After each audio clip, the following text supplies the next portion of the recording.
Tafsir Al-Azhar Quran Surat Al-Ma'idah ayat 14. A'udzu billahi minasyaitonir rajim.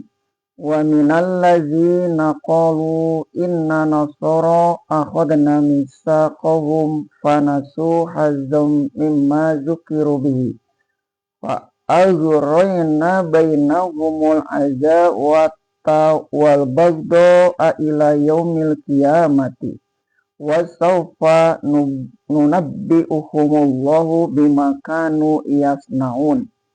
Dan dari setengah mereka yang berkata, sesungguhnya kami ini adalah Nasoro, telah kami ambil pula perjanjian mereka, tetapi mereka telah lupa sebagian dari apa yang diingatkan mereka dengan dia. Maka kami bangkitkanlah di antara mereka itu permusuhan dan kebencian sehingga hari kiamat, dan akan memberitakan Allah kepada mereka dari hal apa yang telah mereka usahakan. Dari setengah mereka, yaitu ahlul kitab juga yang berkata, sesungguhnya kami ini adalah Nasoro, menjelaskan bagi kita bahwa nama Nasoro atau Masehi itu bukanlah nama yang diberikan Allah kepada mereka, atau nama yang diberikan Al-Masih sendiri. Nama-nama ini baru mereka adakan untuk diri mereka sesudah Al-Masih meninggal dunia. Pada mulanya orang hanya mengenal Nasrani sebagai satu mazhab saja dari Yahudi. Ketika Paulus didakwa oleh Tertulus di muka pengadilan Romawi, di antara tuduhannya ia berkata, karena orang ini hamba sekalian dapat seperti sampan, yaitu seorang penggerak huru hara kepada sekalian orang Yahudi di seluruh dunia, dan menjadi kepala mazhab Nasrani. Kisah Rasul-Rasul pasal 24 ayat 5. Jelaslah bahwa nama-nama itu adalah ciptaan kemudian. Adapun yang asal pokok segala agama hanya satu, menyerah diri kepada Allah yang Esa. Lantaran itu kami akan bangkitkan di antara mereka untuk permusuhan dan kebencian sehingga hari kiamat, dan akan memberitakan Allah kepada mereka dari hal apa yang telah mereka usahakan. Nabi Isa Al-Masih di kala hidupnya belum sempat menuliskan sendiri segala pengajaran yang beliau sampaikan. Bukan sebagaimana Nabi Musa, pengikut-pengikut beliau kebanyakan orang awam yang terdiri dari tukang pukat atau nelayan. Orang Yahudi yang bermula diharapkan akan menerima seruan itu, merekalah yang terlebih-lebih menghambat segala perkembangan ajaran Al-Masih, membenci dan mengejar-ngejar mereka segala pengikutnya. Sehingga di waktu itu Al-Masih pernah mengatakan kepada pengikutnya bahwa barang siapa yang beriman kepadaku, bersedialah memikul salibnya sendiri. Artinya bersedialah mati jadi korban.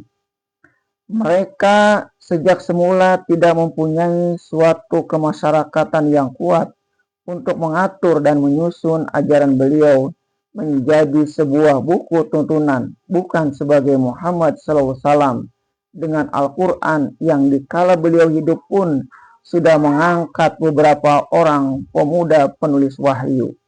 Di dalam ajaran-ajaran mereka sendiri, ahli sejarah mereka mengakui bahwa sejak semula sudah banyak percobaan memasukkan pengaruh lain ke dalam ajaran Yesus yang asli, sampai menulis pula buku-buku yang mereka namai pula Injil, agar kita jangan disangka membuat-buatkan saja.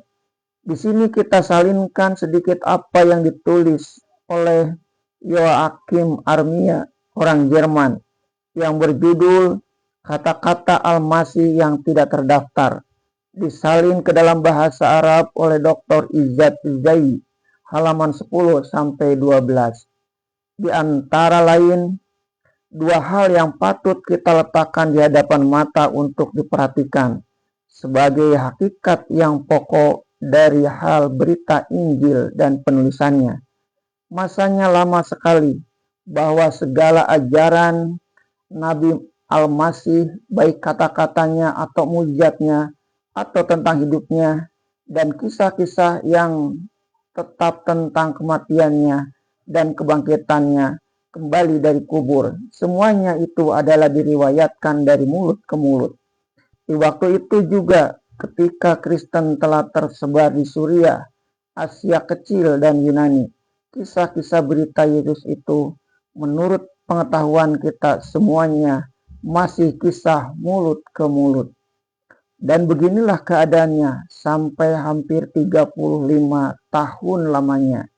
Keadaan ini tidak berubah sampai waktu Nero membasmi orang Kristen, sampai ketua-ketua gereja dan orang besar-besarnya berkumpul membicarakan hal ini, yaitu dalam musim gugur di tahun 64 Masehi.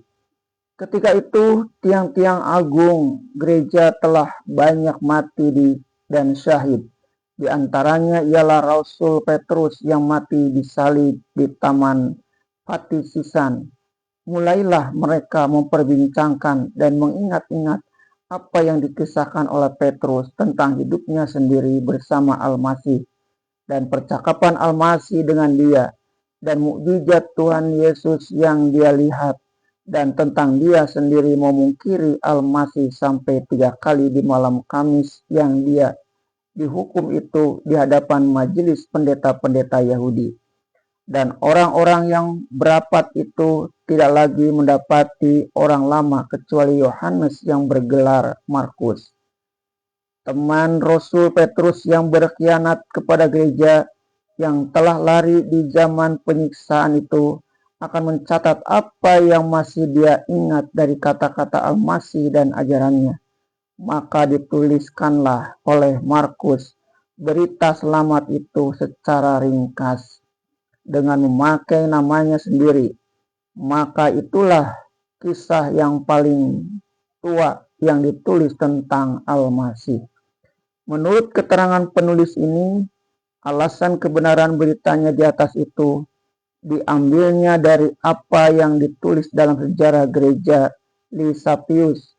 Perkataannya dari hal Fabius. Dia mengatakan bahwa Markus menulis itu setelah Petrus mati. Dan dia berkata, Markus murid Petrus itu telah menulis mana yang dia masih sanggup mengingatnya. Dan penulis itu mengatakan seterusnya, hakikat yang kedua bahwa kisah Markus tentang Al-Masih itu dan kata-katanya telah menimbulkan keinginan bagi yang lain buat menuruti jejaknya.